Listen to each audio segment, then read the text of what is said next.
broke. Oh, no. What is going on today, guys? Welcome back. We are back in the shop with the second gen. Again, I swear this is probably going to be one of the last second gen videos for a little while, but we saved the best for last. Today, we are working on the steering on the second gen. This is a 150,000 mile truck that the steering has basically never been touched. It is wiped out completely. Dodge Ram pickup trucks are known for loose, sloppy, and crappy steering. So today, we are gonna give you the fix on the second gen, go through everything we have for it, top to bottom. Number one key thing being is this bad boy right here. Redhead steering gear, steering box, because the steering box is just terrible in these second gens. It is a huge problem, specifically in second gens. I get this question all the time. What steering box, what steering gear should I put in my truck? We actually have a second one sitting over there for the third gen. The answer is Redhead, without a doubt. From all of my research, from all of my digging, I saved you guys all of the time, all of the homework.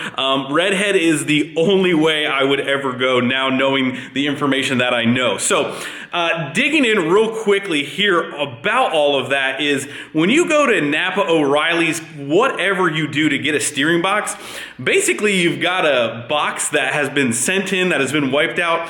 They don't do anything besides maybe put some new seals in it to stop it leaking. So they get wore out, they get a lot of end play, and they start leaking. Now there's a couple reasons why all of this happens, all of which the guys over at Redhead have taken care of, because what they do, their process when the core steering gear comes in, they have a team of guys that are, I would call it like a precision. It's almost like a built engine. Like you get it in, the core's disassembled, they see what good hard parts are in there, what's not good, they replace all of the seals, they go through an extensive checking of all of your hard parts to make sure everything is straight, they refine all of the finishes on all of the stuff inside there, and the key thing being, and I'll put up a clip right here. So what we would do here is we would fit every ball bearing. So this is ball bearing driven. So we would fit each one until there was no movement. So if there's any lateral movement up and down, let's play. So what we got over here is just typical stock size ball bearings. And if you can see real close, look in there, you can see that movement up and down. You can also hear it. And over here is what we do when we custom fit every ball bearing. There is no movement.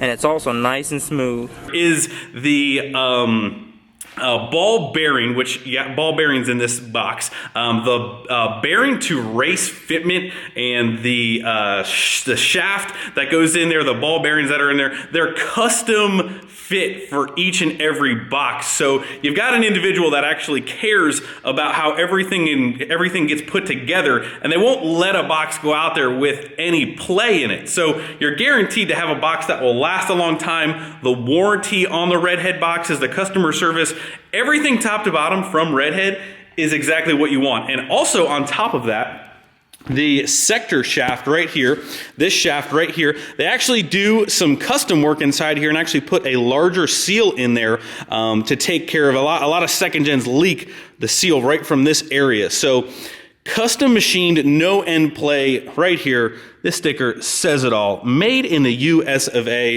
If you guys need a steering gearbox, let me tell you, look no further. Super impressed. I cannot wait to tell you guys how much better it is over our factory box. So here's our factory junker one, which we are still trying to fight and get the pitman off. Now what actually happens, and again, the steering box gets a lot of bad rap, but the steering geometry and the steering design doesn't help either. So when you have the tie rods that push up against this pitman arm right here, it's putting a lot of pressure every time the steering moves and you have big tires.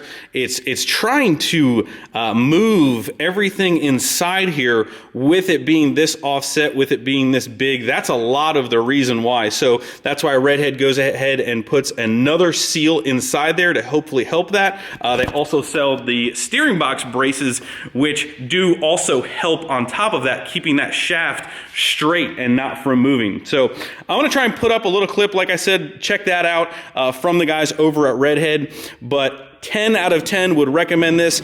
If you guys are interested, if you're in the market, I do have a discount code. I'll put it right here. I believe it's GregA20. Will save you guys some money on the best steering box out there. And I'm telling you, the second gen boxes, from what you're going to pay at Napa, O'Reilly's, whatever, these boxes are, for what you are getting, a finely tuned precision box with no play, with a warranty, really that you're, you know, like, just a way far superior box. The price difference is not even worth considering. So anyway, we are going to pop this steering box on. I'm actually just more excited to get the work done today, and kind of hopefully the sun hopefully stays up long enough to drive it to see. But anyway, on top of the steering box, like I said, if you guys need to go check them out, redheadsteeringgears.com. We have got a new track bar, adjustable track bar. We've got a Bilstein steering stabilizer, and we've got upgraded steering linkages, tie rods. That is actually a Mopar 4th gen kit. I will try and put some part numbers down in the description so you guys can kind of basically get everything that I got. That is not the same linkage that came off the truck. Like I said, the 4th gen upgraded steering will work on the 2nd gens. Apparently, that's what I've heard. I've never done it. We're going to find out today. But between all of these parts, hopefully our 2nd gen will go down the road straight. We might be able to pull our hand off the wheel and keep going straight. That would be great. But today, that's what we're after. Again, Dodge steering components, not the best in the world. We have actually, like I said, fast forwarded through the disassembly. Obviously, it's not a really big job. It's just nuts and bolts. You're taking your tie rods off here. You're taking your track bar out from here. We've already done all of that stuff. And here is the existing steering box brace. And we'll go over it when it's all back together. But this is something you should definitely look into. Redhead sells the steering box braces as well, which you should definitely check into if you are going to be doing a steering box. Like I said, I have one for the 3rd gen as well. We actually put a OEM factory gearbox on that truck, and that one's already wiped out. So I would 10 out of 10 recommend if you need a steering gearbox. Again, I'm beating a dead horse here, but the process that they do with those boxes, you know, it's just like, hey, slap new seals in it, Jimmy, we're good, versus, man, taking a full day, making sure everything is checked, gone over, and custom fit to last a lifetime. So anyway, here we go. We're going to jump back into the work and knock this thing out.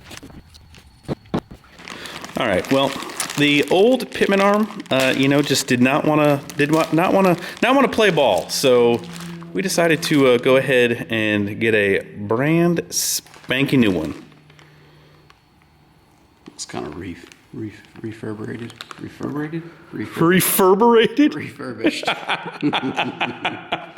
Like I said, we've got disassembly pretty much done, but I'll go over it real quick. Not much to it. You've got these 3 bolts on the 2nd gen right here. 1, 2, 3. Those are the bolts that go through the frame and hold the steering box on. And then as you can see right up here, you've got 2 lines that you need to disconnect. Just be careful with those. Make sure they are spinning freely in the line. Another key step that you do not want to forget about is Redhead also gives you new O-rings that need to go on your lines here, which we are doing right before we put this new box back in here.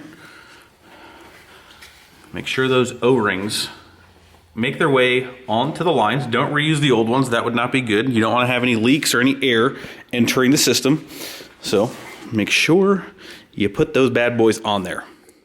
Step number 1. Step number 2, anti-seize. You really have it? I wasn't even joking. Oh, goodness. We're not talking about anti-seize in this video.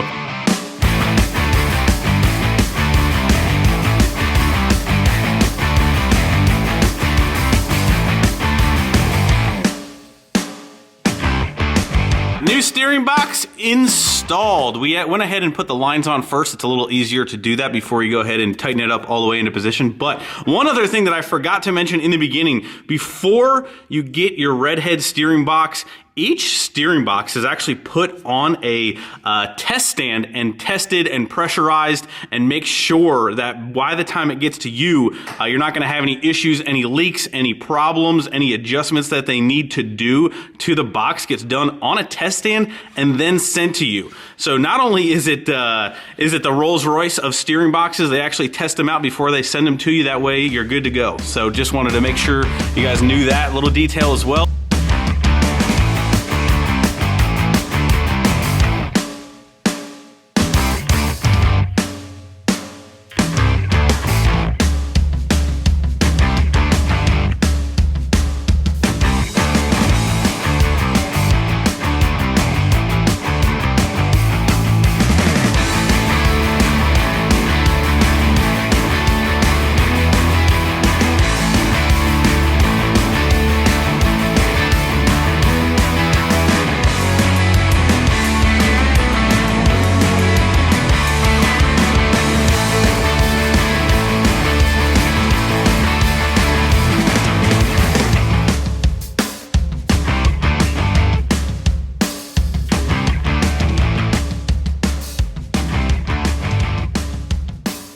Guys, installation is done. 4th gen steering stabilizer and track bar are all in there, locked in. We just have to make some adjustments. We are going to probably have to fiddle around with this a little bit and go get an alignment here eventually. We just did the tape measure. Basically, you can take a tape measure from tire to tire, rim to rim, across both sides and get it marginally close. You definitely want to get an alignment for sure anytime you do steering, but we will be able to get the steering wheel straight with the track bar.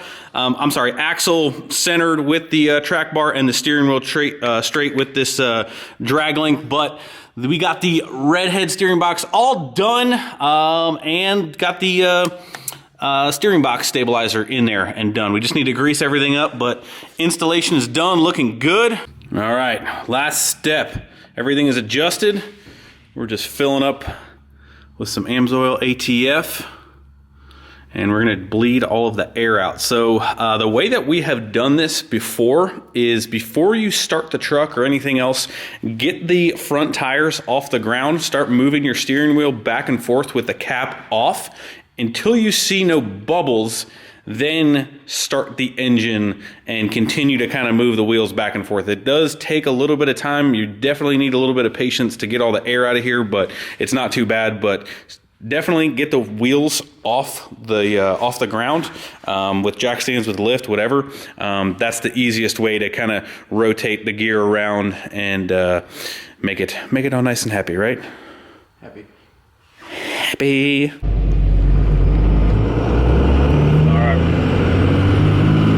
On the road. Feels 1 million times better.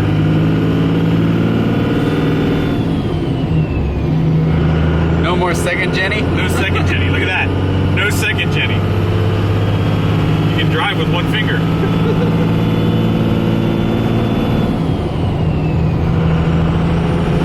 Oh, this is nice. I think the steering wheel might be just a little off, but we're, you don't need to correct it. No second Jenny.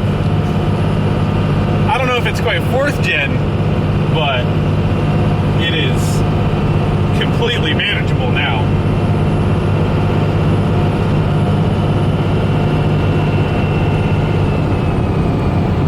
I feel like we could potentially go fast without going all over the road.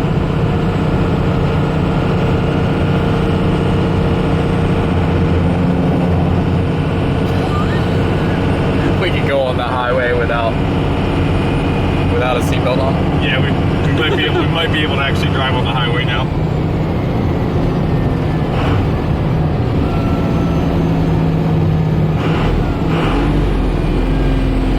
Big trucker shifting. Come on. All right, so one other thing that I wanted to tell you guys and kind of like show you guys is for second gens, they actually make 2 different steering box versions. There's a quick rate steering gear, and then there's like a normal, I forget. So basically what I'm referring to is the amount of turns that you have to do to go full lock. This is only 1 and I believe a quarter turn, seeing that it's the quick rate one. It's not really completely necessary or any advantage, really. So I would probably recommend most people going with the normal one. I kind of personally wanted to try out the quick steer one. So we're straight and we're gonna try and make a U-turn here. So if we're gonna make a U-turn, all I gotta do is go 1 and a quarter, and that's full lock, and that is a complete U-turn. And we're back. So I don't know, it's kind of cool. I think it's really nice. I think for most normal driving, I'd probably put the other one back in, but it's a really nice. The truck feels amazing. Besides being a little rattly. It's a little rattly. Some things just stay second gen, you know? You can try to take the gen out of the second, but okay, that's past, that's a dad joke. Alright guys, we have made it back to the shop after driving the second gen around for, I would say, at least a good hour. We did take it on the highway. Everything is smooth. As whatever you want to call it, but man, she is super smooth. The steering has never felt better in this thing. I am super pumped about it. I honestly now feel like I'm like, all right, cool. Like I want to drive this thing now everywhere. Before it was just kind of miserable to drive and have to steer all over the place, but it is awesome now. So anyway, that is going to wrap up this video. If you guys want to fix your sloppy steering, I would definitely recommend you head over to Redhead Steering Gears. Make sure you guys check them out. We will be doing some 3rd gen, some 4th gen stuff with them as well. I would recommend them for pretty much anything. They don't only make boxes for Dodges, they make all sorts of steering gear. So anyway, make sure you guys check them out. Use my discount code, take advantage of that. And I will see you guys in the next video coming very, very soon. Make sure you guys hit the like button before you leave. Subscribe if you have not already. And I will see you guys later. See ya.